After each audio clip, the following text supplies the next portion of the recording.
At 0209 hours local time, a warhead found the upper hull of a ship that had never once left the dock, and the fire that came out of her did not behave like a normal shipboard fire. It behaved like something moving through a building. The drone that reached her had covered close to 140 miles of contested airspace to get to a fitting-out berth at Kerch. The vessel waiting there was listed at 96% complete, a handful of weeks from her planned launch date, with almost every dollar of her budget already spent and almost every system already bolted into place. Within minutes, the smoke standing over the yard was pushing past 250 feet into the dark, and the light underneath it was visible from both sides of the strait.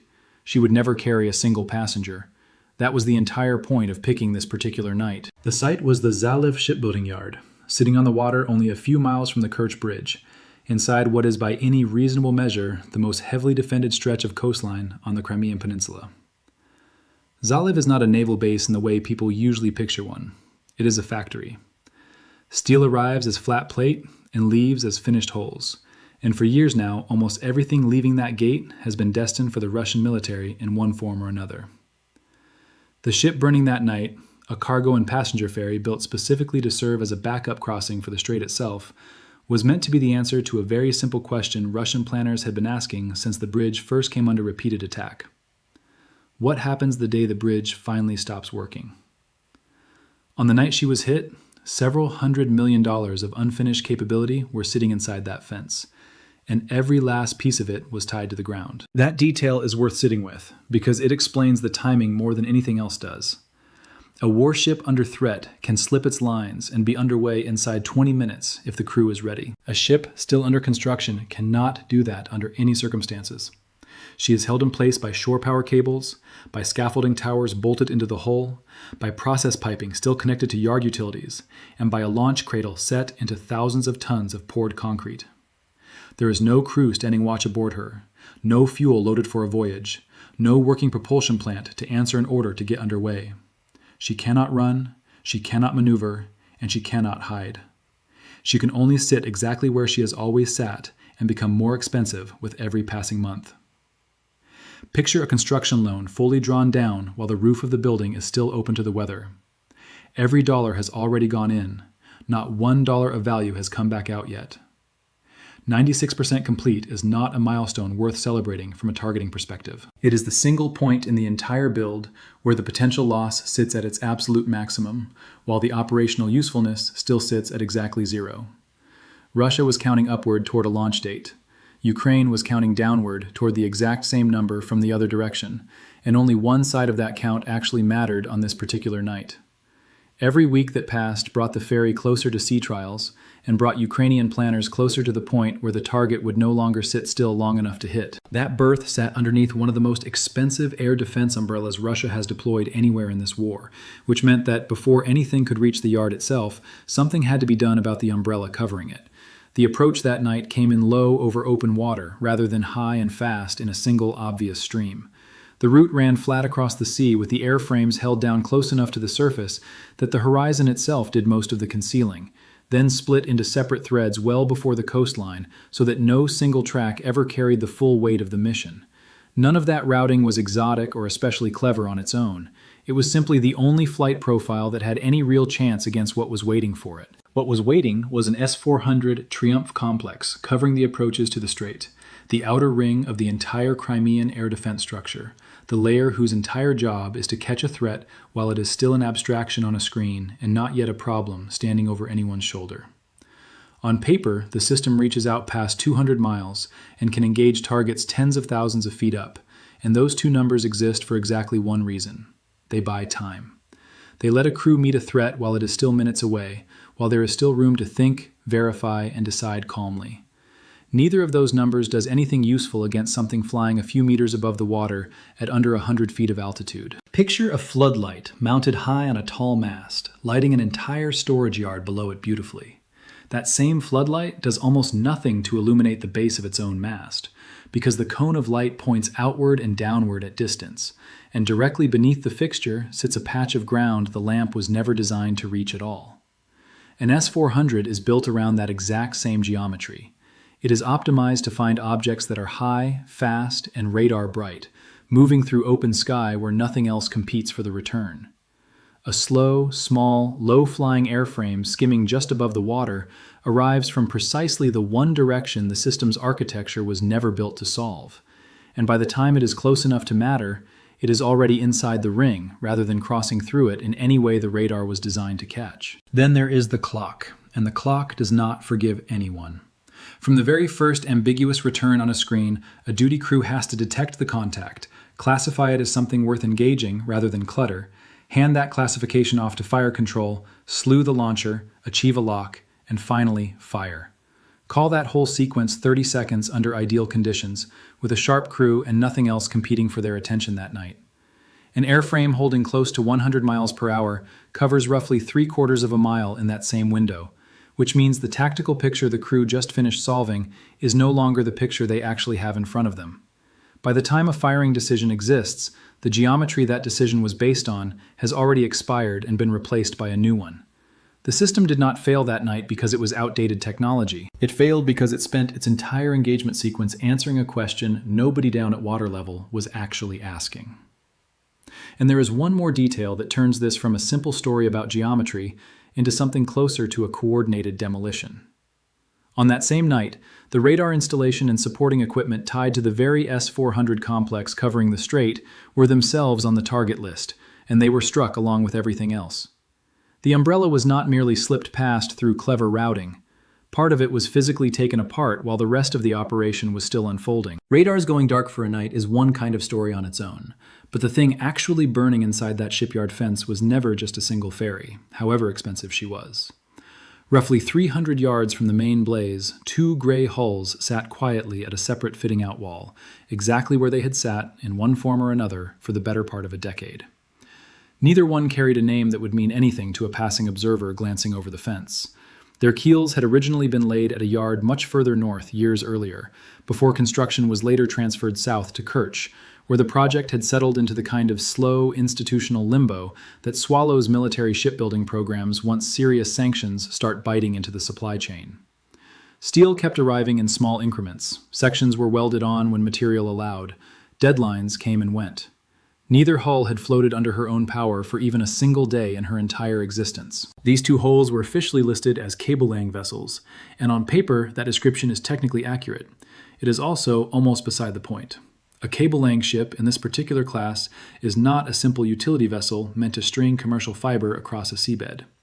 These two were being built for the Russian Defense Ministry as the dedicated deployment platforms for an underwater hydroacoustic sensor network, a system of seabed listening posts designed to track submarine movement across large stretches of open water.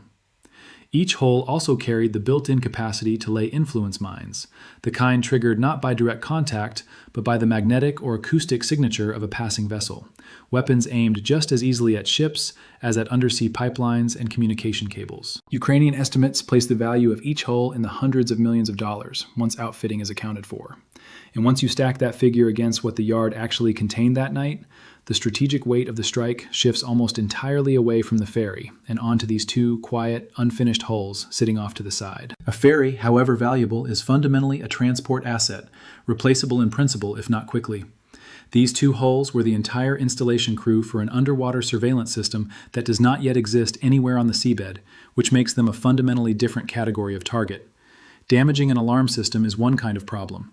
Damaging the only shipyard authorized and equipped to install that alarm system is an entirely different problem, one with no easy substitute sitting in reserve somewhere else. The first kind of damage costs a single night of repairs. The second kind delays every room that has not been wired yet, for years, with nobody else to call, and no second production line waiting in the wings. Russia does not have a spare pair of hulls from this exact class sitting somewhere in reserve, and that absence is exactly where the sanctions math turns brutal. The steel itself was never the difficult part of building these ships. Steel remains available even under heavy sanctions. What makes vessels like this genuinely expensive is everything packed inside the steel. Specialized sensor suites, winch and cable handling machinery built to exacting tolerances, purpose-built technical compartments, and electronics sourced from supply chains that have been under increasing restriction for years and show no sign of loosening. It took more than a decade to get these two hulls to their current, still unfinished state under those exact conditions. It took a handful of seconds to make that entire decade of slow, sanctioned, constrained investment structurally irrelevant. There is no comparable exchange rate anywhere else in this war, and there is no way to shorten the recovery side of that equation simply by throwing more money at the problem, because the bottleneck was never money in the first place.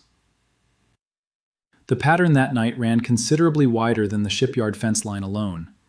In the same operational window, air surveillance assets scattered across the wider Kerch area were being methodically worked over as well. A separate early warning radar installation and a mobile air surveillance complex both reported significant damage, and satellite monitoring picked up fire afterward at an older airfield where short-range point defense systems had been positioned to help cover the eastern end of the peninsula. This was not one isolated strike against one shipyard. It was a coordinated stripping of the sensor coverage protecting that entire stretch of coastline, carried out in the same few hours as the strike on Zalev itself. 3 separate vessels were struck inside the single yard that night, yet satellite fire detection systems only registered 2 distinct heat anomalies at the site, and that small discrepancy says something specific about what actually happened aboard each hull. Start with the Ferry, because the Ferry is the one that genuinely lit up the sky. 96% complete means a hull that is fully closed in, wired throughout, and largely outfitted for service, meaning paint, insulation, cable runs, composite interior panels, packing material, lubricants, and fuel oil were already loaded aboard in quantity. A warhead entering that kind of environment does not need to do very much additional work on its own. It simply opens the compartment, and the compartment does the rest of the job by itself. Fire travels along cable trays efficiently because cable trays are built to run continuously the entire length of a ship, precisely so that power and signal can reach every space aboard. That night they carried something considerably less useful. Insulation caught first, then interior panels, then smoke found the ventilation trunking, and from that point on, the fire effectively had a complete map of the entire vessel to follow. The 2 gray holes burned very differently, and that difference is really the whole point of why the satellite count came in short. Neither of the cable-laying vessels was anywhere close to finished. They sat as open decks, exposed technical spaces, winch foundations, and cable handling machinery in bays still largely open to the sky above.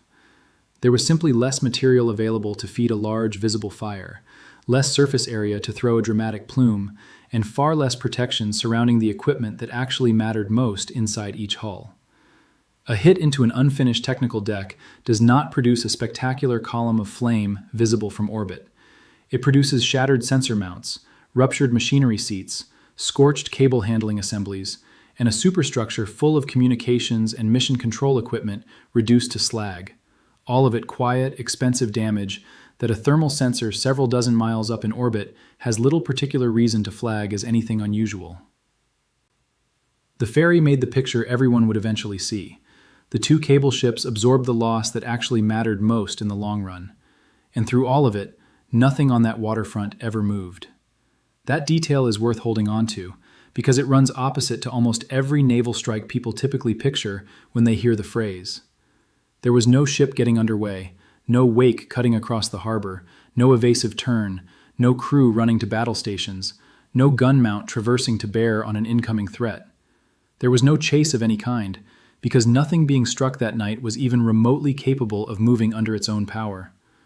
All 3 hulls stood exactly where they had stood the day before, held in place by cables, cradles, and poured concrete, while fire worked steadily through each of them in turn. Residents in Kerch reported hearing the initial explosions, then the sound of air defenses opening up over the city itself, and afterward the smell of smoke drifting through neighborhoods well away from the waterfront. By morning, the fires at Zalev had been logged from orbit and independently confirmed by several satellite monitoring groups working from the same imagery. Russia's undersea sensor program had 2 of its principal deployment platforms sitting in a burned-out fitting-out berth. The Strait's planned replacement ferry was effectively scrap at 96% complete, and the radar network that was supposed to make a strike like this all but impossible had spent the same few hours being dismantled, one installation at a time. All of it happened inside a single working shift, and none of it required a single Ukrainian soldier to set foot anywhere on the peninsula. Count everything that actually came out of that night. 3 vessels struck inside one shipyard, with major fires reported aboard all 3. a cargo and passenger ferry at 96% completion, effectively written off weeks before her planned launch. 2 specialized cable-laying hulls, each valued in the hundreds of millions of dollars, damaged at the fitting-out wall after more than a decade of slow, sanctions-constrained construction. A radar station and its supporting equipment belonging to the S-400 complex covering the strait. A separate early warning radar installation and a mobile surveillance complex in the same general area. Fire reported at an airfield hosting short-range point defense systems. One night, one shipyard, and an entire sensor grid across the eastern end of the peninsula that was measurably thinner at dawn than it had been at midnight only hours earlier. But the raw tonnage destroyed was never really the story here. What actually got hit that night was Russia's capacity to rebuild. There is a meaningful difference between destroying something a country already owns outright and destroying something a country is still in the process of trying to acquire in the first place. And this strike sits firmly and unmistakably in the second category. Every single asset sitting inside that yard represented future capability rather than existing capability. The ferry was insurance against the day the Kerch Bridge finally stops functioning altogether, a second way across the strait deliberately held in reserve for exactly that scenario. Volga and Vyatka, the 2 cable-laying hulls, were the intended installation platforms for an undersea listening network that has not been laid on the seabed anywhere yet, which means that network currently has no obvious remaining path toward ever getting there. Under the weight of ongoing sanctions, the bare steel hull was always the cheap part of this equation. The sensor suites, the specialized cable handling machinery, and the restricted electronics came through supply chains that have been narrowing for years, and none of it can simply be reordered on a timeline that matters to the outcome of this war. Damage to an existing warship is fundamentally a repair problem, typically measured in months. Damage to unfinished, sanctions-constrained platforms like these is a procurement problem, measured in years, and procurement has become the one front where money alone has stopped being decisive for Moscow. That is also why the location of this strike matters just as much as the specific targets destroyed inside it. Zaliv sits only a few miles from the Kerch Bridge, inside the single densest concentration of air defense anywhere on the peninsula, in exactly the one place Russian planners had every reasonable justification to consider settled, finished business. Nothing inside that fence line was hiding from anyone. Nothing inside it was moving or trying to evade detection. The defenses covering it were not caught off guard by some unknown, never-before-seen threat category. They were positioned exactly where doctrine said they should be, covering precisely what they were built and trained to cover. And on this particular night, none of that positioning mattered in the slightest. Russia spent close to a decade building ships that never once sailed under their own power, and lost the